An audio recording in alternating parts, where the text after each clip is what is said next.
How's it going? First episode of 2G coverage. We're going to try to talk to a bunch of people in the building.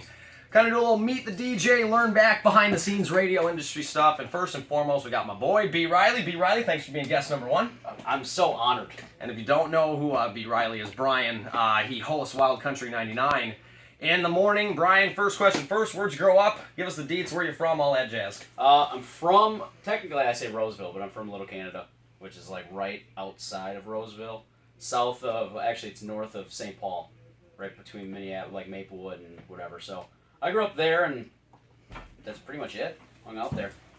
And did you see that list, by the way, Little Canada? And the Yeah, top, number 10. Yeah, number 10. And the funny thing is... the top 10 worst named cities in the world. And the funny thing is, like, everybody, they did a bunch of tweets, and they were like, oh, these people don't like it. I knew about half the people on the tweet list.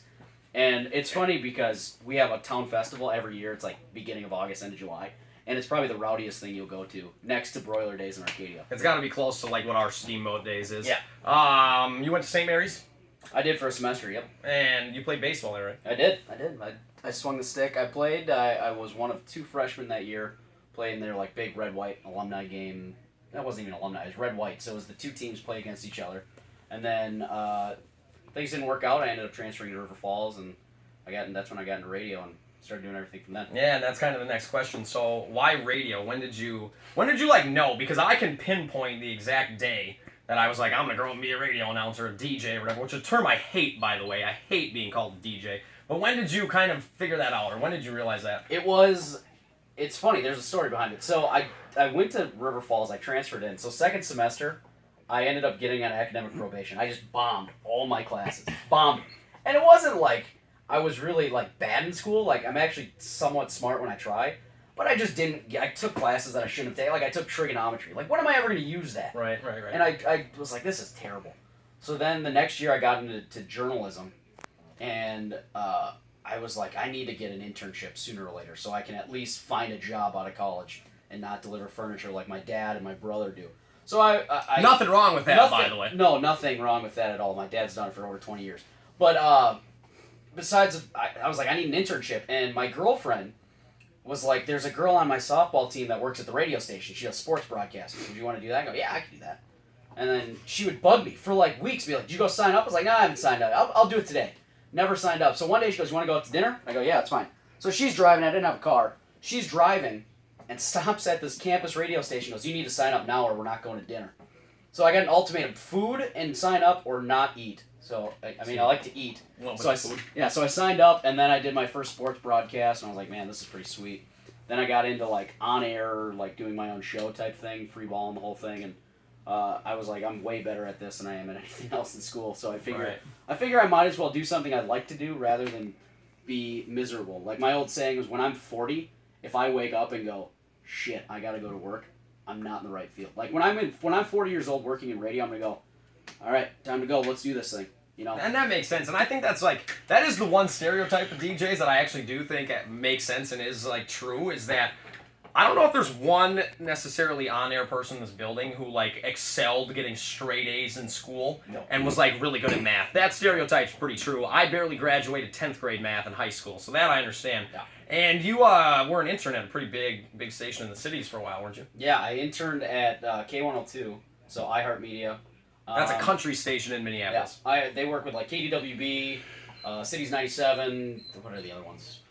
KFan, all those big stations up there. So I interned with them for about a summer. Then I got hired on as part-time, and I did part-time stuff, and then eventually I worked my way onto on-air, and that's how the story goes. And so what happened? How did you get like involved in late broadcasting? Because didn't you came from St. Cloud, right? Weren't you on air there for a while, and then you had the opportunity to come here? So how'd that go? So what happened was I was working in promotions, and I absolutely hated it. There was nothing I liked about it because... Shout out to the camera guy, Corey, holding the... But I mean, it just wasn't for me. I didn't like doing all the background stuff. My whole thing was I came to school, I did all the radio stuff. I want to do radio. I don't want to do the background stuff. So what happened was I went to my boss, and I go, hey, I mean, is there anything you can do to help me out? He goes, well, I can find you on-air job for the time being until something opens up here. So he emailed Brooke Stevens, who works for St. Cloud, and they worked in North Dakota together. And she ended up getting my air check, sent it over to Matt, and Matt guy. Matt is our boss, by the way. Yeah. And Matt hired me. Like, I had an interview and he hired me the same day. Right. We went out to lunch. He hired me the same day. And then I started doing live radio for him every Saturday. And eventually I got the K102 job. So I was working all week for K102, Saturday driving up to St. Cloud, Sunday doing a live shift for K102, and then starting it all over on Monday. Right. And all for minimum wage part-time work. Because that's what you do in radio. You don't work for much money at all. And I did it, and I enjoyed it. But then Matt came down here. I was tired of doing 7 days a week part-time work and barely making enough money to get a McDouble. So I called him, and he said he had an opening, and I started February 1st. And yeah, kind of going back into the stereotypes and the whole like money thing. What is one of the biggest stereotypes you think people have about radio morning hosts or afternoon hosts or whatever? What's the biggest stereotype you think people have on radio DJs, or even you yourself on Wild Country 99? Because one of the ones for me is definitely like the fact that anybody can do it, and that's just not the case. Yeah. Oh no, it's just not. Not I've seen people come off the street and try to do a show, and it sounds god awful. Oh, it's bad. So to me, that's the one stereotype where I could do that when you just you can't. I think that's probably my biggest pet peeve is I know a ton of people that are like, oh, I'm gonna go to school for radio now. Right. And I go, well, make sure you know what you're doing. And I'm cool if anyone wants to go into radio. I'm totally cool with it. If every single person in the world wanted to do radio, I'm like, all right, yeah, do it. But my whole thing is I think people get the misconception where you can literally come in, sit on a microphone, and go, all right, I got this. Right. Which is, you're right, it's not the case. But I think for me, right now, is working for a country station, everyone thinks I'm like a hillbilly. Like I'm a country sitting boy. there like the straw hat. And I'm probably the farthest thing from redneck you could, like country ever. I'm from the city. I'm from right smack dab of Minneapolis and St. Paul. Like, you can't get more city than that. I used to make fun of kids wearing cowboy boots at school. Like, we're not even near corn. Like, you can't do that. There's no cows by us. The closest one's at the grocery store in a milk carton. But, so, like, I fish. I've never shot a gun before in a day of my life. So there's Luke Bryan song, Hunting, Fishing, Loving Every Day. I fish. That's basically it. So I think the misconception is, like, because you're on a certain station, that's what type of person you are. Right. So, like, I'm as city can come. I'm fine with country stuff. I just never grew up with it. Right. And I that is another one I kind of agree with, too. It's like, over the course of doing this show for now 3 years, I know every Justin Bieber song, and I know all the Chainsmoker songs, and I know them, and I have the ones I like. But, like, when I go home, you know, I'm playing my guitar, spinning vinyl records from, like, the 60s and 70s. So, not blasting Luke Bryan in the car. I mean, I will. I'll listen to all of it, and I'll listen to it just so I can get some new stuff. But I grew up. I didn't start listening to country music till I was 10th grade, maybe, 9th grade. I was a huge rap listener. I used to listen to rap like it was my day job. Right. I would go on Dat Piff and download mixtapes. So you're talking like Twin Cities Rhyme Sayers rap, or like Lil Wayne? I'm talking like, well, I would go Lil Wayne, but then I would like branch off and I would find like Kid Cudi. Before Kid Cudi was Kid Cudi. Was Kid Cudi, yeah. So I had him, and then he would do a mixtape, and he would have someone like Asher Roth. Okay, so then I would listen to Asher Roth. I've met Asher Roth a couple times. He's super dope. So then you listen to Asher Roth, and then he does a mixtape. He did a song, Change Gun Come, with Charles Hamilton and B.O.B. before B.O.B. was anybody. So then you listen, like, that's how I would do it. I'd go, oh, that was cool. Right. And that, like, when I was in 10th grade, you could look at my iPod, and I have some weird rap. Like Big Tuck, super southern rap, like hardcore, like, you couldn't, I don't think Big Tuck could ever sniff a radio play.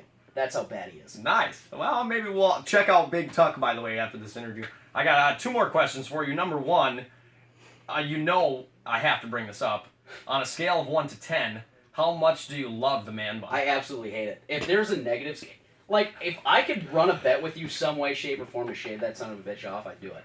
I would for sure do it. I can't. The man bun started out with a bet I had with a friend. I kind of have won that, and now I think I just keep it so I can nitpick at you every single day about it. That's how pathetic I am. Like, I mean, it bugs me, but at the same time, I don't know. I just want to shave it. I just want to get it out of here, or do something like ridiculous with it. Now that you have it, that makes sense. At least commit to something. It's just absurd. I hear you. And then my last question: have you had a favorite moment in radio, or what is your favorite thing? We have Tyler, who works in the building, just loves production. You're an on-air guy. I'm sure, like me, you love when you hit a bit during a show. Have you had a favorite moment since you've been working here for almost? Are you close to a year? No, for here. Yeah. In radio in general.